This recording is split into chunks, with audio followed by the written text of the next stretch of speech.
یہ آج کے ایپیسوڈ کی پہلی سٹوری ہے جنہوں نے بھیجی ہے، ان کا نام جمیل شیخ ہے۔ یہ بتاتے ہیں یہ میری لائف کا سب سے خوفناک واقعہ ہے اور یہ میں کبھی نہیں بھول سکتا۔ میں وہ رات کبھی نہیں بھول سکتا۔ آج بھی سوچتا ہوں تو رونگٹے کھڑے ہو جاتے ہیں کہ یہ چیزیں اتنی خطرناک بھی ہو سکتی ہیں اور اتنا نقصان بھی پہنچا سکتی ہیں۔ پہلے میں جن بھوتوں کو زیادہ سیریس نہیں لیتا تھا، پر ایک دن ہوا کچھ ایسا، اب مجھے یقین ہو گیا ہے یہ سب سچ ہے۔ یہ بات 2008 کی ہے۔ میں ایک گارمنٹس فیکٹری میں کام کرتا تھا جو آج بھی کراچی کے علاقے سائڈ ایریا میں موجود ہے۔ وہ الگ بات ہے کہ وہ کمپنی اس رات کے بعد سے آج تک بند ہے۔ ہیلو، کیسا چل رہا ہے طبیعت پانی؟ میرا مطلب آپ کی طبیعت گھر کا پانی۔ امید ہے کہ آپ سب خیریت سے ہوں گے اور جہاں ہوں گے خوش ہوں گے۔ اللہ آپ سب کو ہر بری اور ناگہانی آفت سے محفوظ رکھے۔ یہ میری آپ تمام سننے والوں کے لیے دعا ہے۔ پلیز چینل کو سبسکرائب کر دیں ورنہ اس ویڈیو کو اسکپ کر دیں۔ فائدہ کیا، آپ ویڈیو دیکھتے جائیں اور سبسکرائب ہی نہ کریں، پر اگر آپ یہاں تک آ ہی گئے ہیں تو لائک بھی کریں اور سبسکرائب بھی۔ ہوا کچھ ایسا کہ ہم کمپنی میں نائٹ شفٹ میں کام کر رہے تھے کہ اتنے میں ایک لڑکے کو واش روم جانا تھا، پر وہ کام کے لوڈ کی وجہ سے جا نہیں پا رہا تھا اور وہ کہہ رہا تھا کہ جیسے ہی کام ختم ہوگا تو میں جاؤں گا۔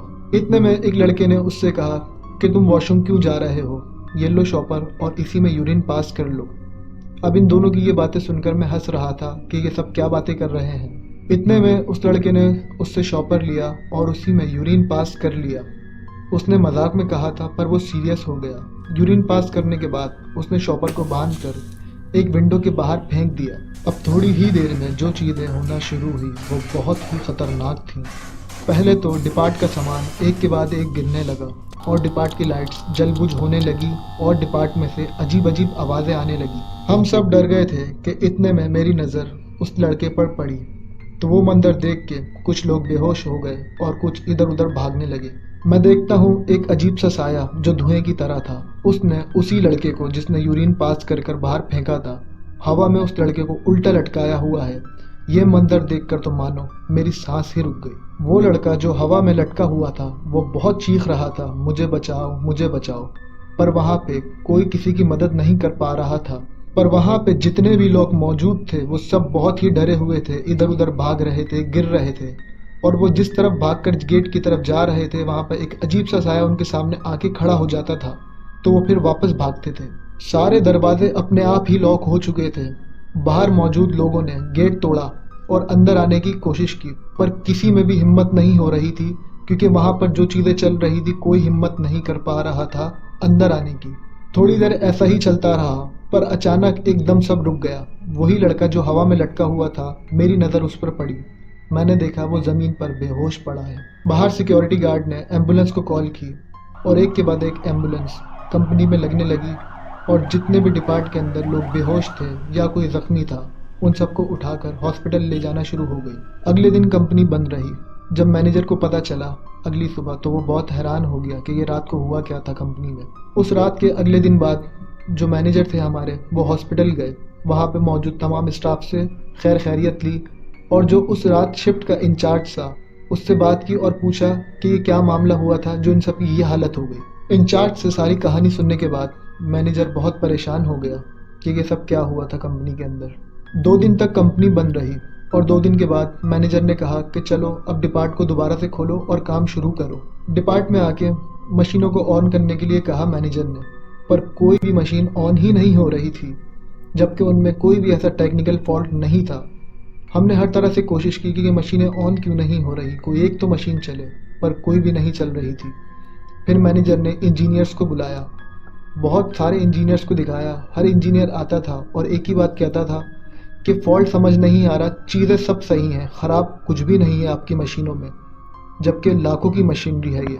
کوئی بھی مشین آن نہیں ہو رہی تھی۔ مینیجر بہت پریشان تھے کہ یہ آن کیوں نہیں ہو رہی جبکہ ان میں کوئی فالٹ بھی نہیں ہے۔ مینیجر کی یہ پریشانی دیکھ کر ایک امپلائی نے کہا ہمیں کسی عالم کو دکھانا چاہیے کیونکہ ہم نے ہر طرح کی کوشش کر لی، یہ مشینیں آن ہی نہیں ہوتی ہیں جبکہ ان میں کوئی مسئلہ بھی نہیں ہے، یہ مسئلہ کچھ اور ہی ہے۔ تو پھر کمپنی کے جو آنر تھے، جو مالک تھے، انہوں نے عالموں کو بلایا اور انہیں سارا معاملہ، سارا ماجرا بتایا کہ اس رات کمپنی میں کیا ہوا تھا۔ تو پھر عالم نے کہا کہ مجھے وہ جگہ دکھاؤ جہاں پر اس لڑکے نے